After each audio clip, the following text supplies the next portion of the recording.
வணக்கம். நான் உங்கள் அன்பான சயின்டிபிக் வேதிக் அஸ்ட்ராலஜர் அஸ்ட்ரோரஞ்சி பேசுகிறேன். நல்லது நினைப்போம், நல்லதே நடக்கும். தொடர்ந்து நம்மளுடைய வீடியோஸ்லாம் பார்த்துட்டு இருப்பீங்க நம்புறேன். அதாவது சயின்டிபிக் வேதிக் அஸ்ட்ராலஜி அறிவியல் சார்ந்த ஜோதிட கருத்துக்கள் நம்ம பார்த்து கொண்டிருக்கிறோம். எப்படி நம்ம செய்த போன பிறவியில செய்த பாவ புண்ணியங்கள் இந்த ஜென்மத்தில் நல்ல சம்பவங்களாகவும் சாதகமற்ற சம்பவங்களாகவும் நல்ல வாழ்க்கையாகவும் நல்ல ஒரு கஷ்டப்படுற வாழ்க்கையாகவும் நல்ல ஒரு பிராப்தம் நிறைந்த ஒரு விஷயமாகவும் பிராப்தமில்லை இல்லாத ஒரு விஷயமாகவும் உருவெடுக்குதுங்கிறது அதுக்கு ஒளி தத்துவம் ஜோதிடத்தோட மூலமான ஒளி தத்துவம் எப்படி துணை புரிகிறதுங்கிறது பார்த்து கொண்டிருக்கிறோம். அந்த அடிப்படையில இந்த வீடியோல மார்ச் மாதம் 2025 விருச்சிக ராசிக்காரர்களுக்கு எத்தகைய ஒரு பலாபலன்கள் நிறைந்த ஒரு மாதமாக இருக்க போகுதுன்னு பார்க்குறோம். அதுக்கு முன்னாடி நம்மளோட சேனல் ஃபர்ஸ்ட் டைம் வரவங்க சப்ஸ்கிரைப் பண்ணுங்க, உங்களுக்கு பிடித்த வீடியோஸ் ஷேர் பண்ணுங்க.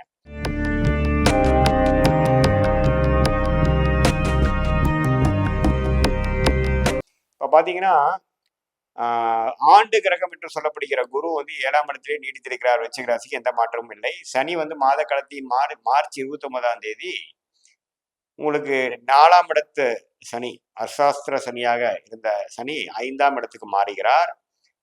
ராகு பார்த்தீங்கன்னா 5ஆம் இடத்திலே நீடித்திருக்கிறார். கேது 11ஆம் இடத்திலே நீடித்திருக்கிறார்.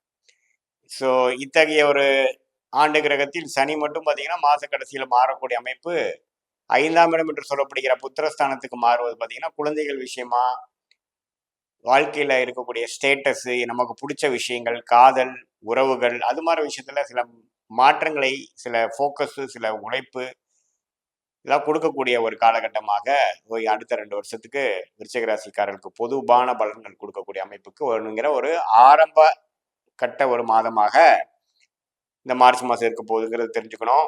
அதே சமயத்தில் நம்மளோட ராசி அதிபதி என்று சொல்லப்படுகிற செவ்வாய் 8ஆம் இடத்திலே நீடித்து வக்ர ரீதியாக மிதுனத்திலே கடந்த 1 மாதம் 2 மாசமாக மார்ச் மாதம் முழுவதும் இருக்கிறார். 8ஆம் இடத்து இருக்கக்கூடிய ராசி அதிபதி பார்த்தீங்கன்னா எந்த ஒரு சுப பார்வையும் பெறாமல் அது மிதுனத்துல இருக்கக்கூடிய செவ்வாய் கொஞ்சம் ஒரு மாதிரி சில விஷயங்களுக்கெல்லாம் விடை கிடைக்க முடியாம தான் வக்ர ரீதியான செவ்வாய் விருச்சிக ராசிக்காரர்களுக்கு கொடுத்து கொண்டு இருக்கிறது தான் உண்மை.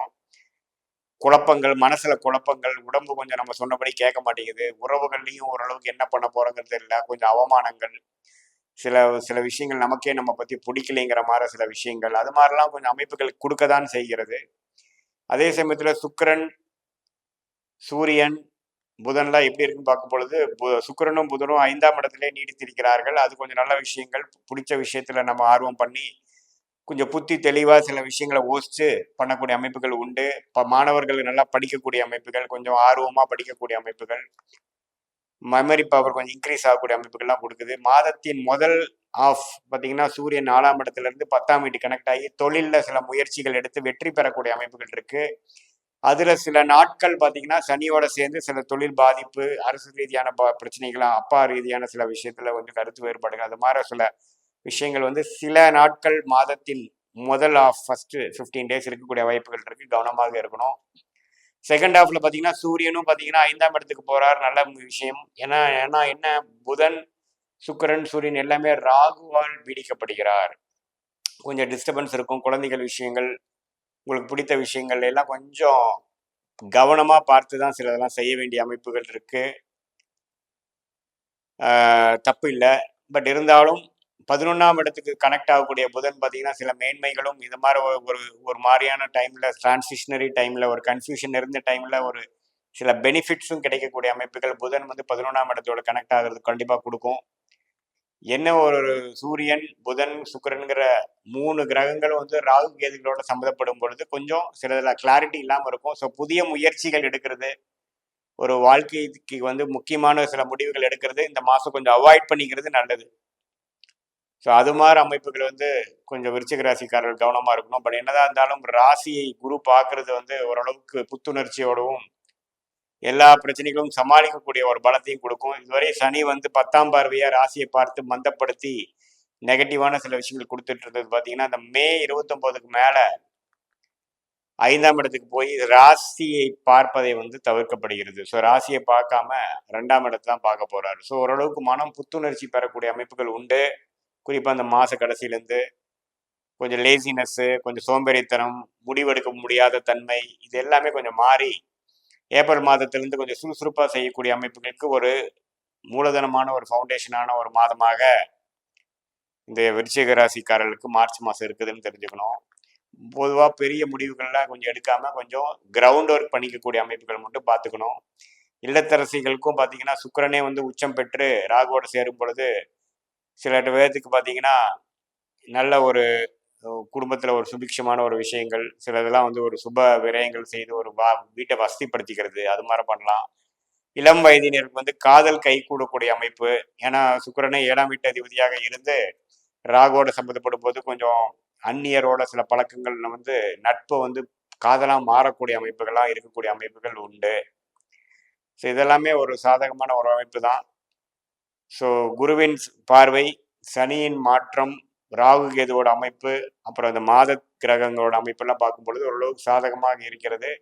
பட் ராசி அதிபதி 8ல் நீடித்து வக்ர ரீதியாக இருக்கிறதுனால எல்லாமே கொஞ்சம் ஸ்லோவாக தான் நடக்கும். உங்களுடைய வேகத்துக்கு எதுவுமே நடக்காத மாதிரி ஒரு அமைப்புகள் இருக்க தான் செய்கிறது. ஸோ அதனால கொஞ்சம் பொறுமையையும் விவேகத்தையும் கடைபிடிக்க வேணுங்கிறது கேட்டுக்கொள்ளப்படுகிறது. மற்றபடி பார்த்தீங்கன்னா ஏப்ரல் மாதத்துக்கு அப்புறம் குரு பயிற்சியாகி குரு அஷ்டமத்தில் போய் 2ஆம் இடத்தை பார்க்கும் பொழுது கொஞ்சம் பண வரவு, ஏதோ ஒரு சில ப்ராப்பர்ட்டிஸை லிக்விடேட் பண்ணி அமௌண்ட் வர்றதுனால சில பிரச்சனைகள் சால்வ் பண்ணிக்கிறங்கிற மாதிரி சில பாசிட்டிவான விஷயங்கள் இருக்கும். பட் அதுக்கு வேணுங்கிற கிரவுண்ட் ஒர்க் வந்து இந்த மார்ச் மாதம் வியாபாரிகளாக இருந்தாலும் சரி, இன்வெஸ்டர்ஸாக இருந்தாலும் செய்து கொள்ளலாம்ங்கிறது நீங்கள் புரிஞ்சுக்கணும். அதுக்கப்புறம் வெளிநாடு விஷயங்கள், சுப முதலீடுகள்லாம் எல்லாமே வரக்கூடிய அமைப்புகள் உண்டு.